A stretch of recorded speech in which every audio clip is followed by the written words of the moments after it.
Sunday special இன்றைக்கி என்னென்னா நான் சால மீன் குழம்பு தான். இன்றைக்கி சால மீன் குழம்பு செய்கிறதுக்காக நான் என்ன பண்ணேன், கடாயில் எண்ணெய் ஊற்றி கடுகு வெந்தயம் போட்டுட்டு வெங்காயம் போட்டு தாளிச்சாச்சு. தாளிச்சிட்டு கருவேப்பிலையும் போட்டாச்சு. அதுக்கப்புறமா வந்து வெங்காயம் கொஞ்சமும் தக்காளி கொஞ்சமும் அரைச்சிட்டு அதில் போட்டுட்டு தேங்காய் பால் எடுத்து தேங்காய் பாலும் ஊற்றியாச்சு. மிளகாத்தூள் போட்டு நல்லா வதக்கிட்டு இன்றைக்கி சண்டே ஸ்பெஷல் என்னென்னு பார்த்தீங்கன்னா சால மீன் குழம்பு தான். சால மீன் குழம்பு செய்கிறதுக்காக நான் கடாயில் எண்ணெய் ஊற்றி கடுகு பொரிஞ்சது வெந்தயம் கொஞ்சம் போட்டேன். வெந்தயம் போட்டுட்டு வெங்காயம் கருவேப்பிலை எல்லாம் போட்டு தாளித்த பிறகு அதில் வந்து வெங்காயம் தக்காளி இதெல்லாம் வந்து கொஞ்சம் அரைச்சி போட்டுக்கிட்டேன். ஒரு 2 வெங்காயம் எடுத்துகிட்டு 2 வெங்காயம் தக்காளி ரெண்டுத்தையும் போட்டு நல்லா அரைச்சிட்டேன். அரைக்கும்போது அது கூட சீரகம் போட்டு அரைச்சி இதில் போட்டுட்டு நல்லா வதக்கியாச்சு. வதக்கும்போது மிளகாத்தூள் போட்டுட்டேன். குழம்பு மிளகாத்தூள் போட்டு நல்லா கொஞ்சம் வதக்கிட்டு ஒரு 2 மினிட்ஸ் விட்டுட்டு அதுக்கப்புறமா வந்து கொஞ்சம் அந்த புளி கரைச்சி ஊற்றிட்டு அது கூட வந்து தேங்காய் பால் அரைச்சி ஊற்றி நல்லா கொதிக்க வச்சாச்சு. உப்பு தேவையான அளவுக்கு உப்பு போட்டிருக்கேன். பச்சை மிளகா போட்டு ஃப்ளேவருக்காக போட்டிருக்கேன். பச்சை மிளகா போட்டாச்சு. இப்போ சால மீன் குழம்புக்கு வந்து நம்ம மாங்காய் போட்டோம்னா நல்லாயிருக்கும். அதுக்காக ஒரு மாங்காய் வந்து சின்ன சின்ன பீஸாக கட் பண்ணி போட்டிருக்கேன். இப்போ வந்து நல்லா கொதிக்க ஆரம்பிச்சிச்சு. இப்போ வந்து நான் இதில் மீன்லாம் கழுவி போட போகிறேன். சால மீன் இதை கழுவியாச்சு. இது வெட்டியே வாங்கிட்டு வந்துட்டு இப்போ நல்லா வாஷ் பண்ணிட்டேன். எல்லாம் க்ளீன் பண்ணிட்டேன். எல்லாம் இது குடல்லாம் இருக்கான்ட்டு எக்ஸ்ட்ரா இருந்தால் அதெல்லாம் எடுத்தாச்சு. இது வந்து நம்ம மீன் வாஷ் பண்ணணுன்னா எப்போயுமே வந்து உப்பு மஞ்சத்தூள் போட்டு வாஷ் பண்ணி எடுத்துடணும்.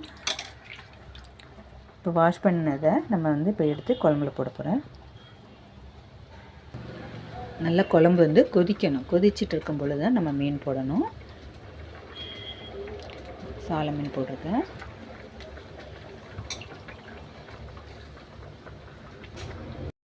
மீன்லாம் போட்டாச்சு.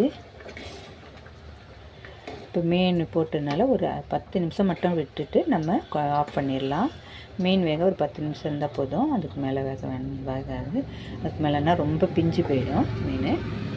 இதுக்கு மேலே வந்து நம்ம கொத்தமல்லி எல்லாம் தூவிட்டு இறக்கிட வேண்டியதுதான். சால மீன் குழம்பு ரெடி ஆகிடுது.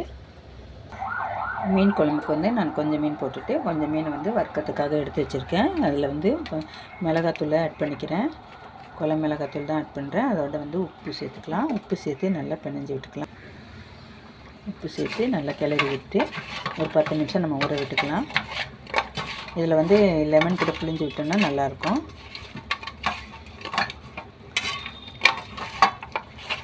மசாலாலாம் எல்லா மீன்லேயும் படுற மாதிரி வச்சுருவோம்.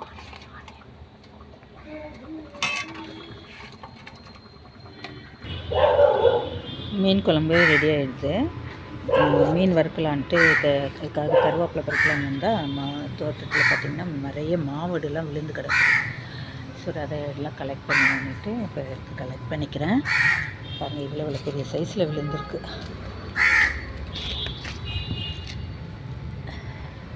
இப்போ கலெக்ட் பண்ணிக்கிறேன். அதில்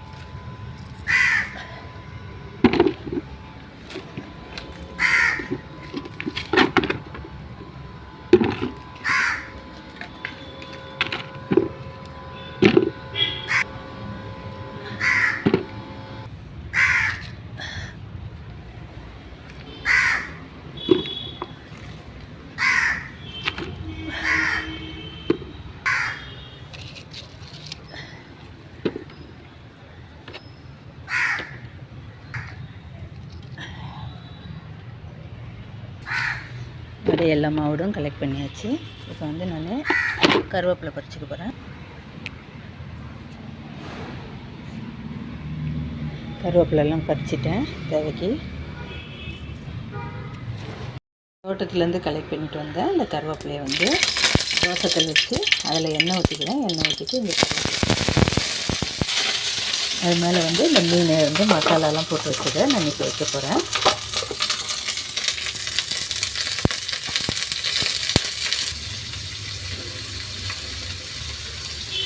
இது அப்படியே கொஞ்சம் மூடி வச்சுக்கலாம்.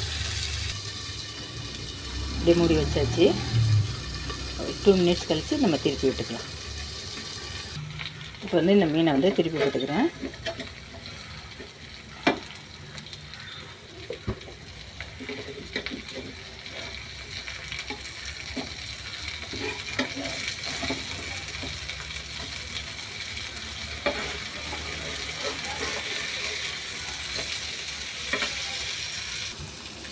ஃபிஷ் ஃப்ரை ரெடி ஆகிடுச்சு. சால மீன் ஃபிஷ் ஃப்ரை.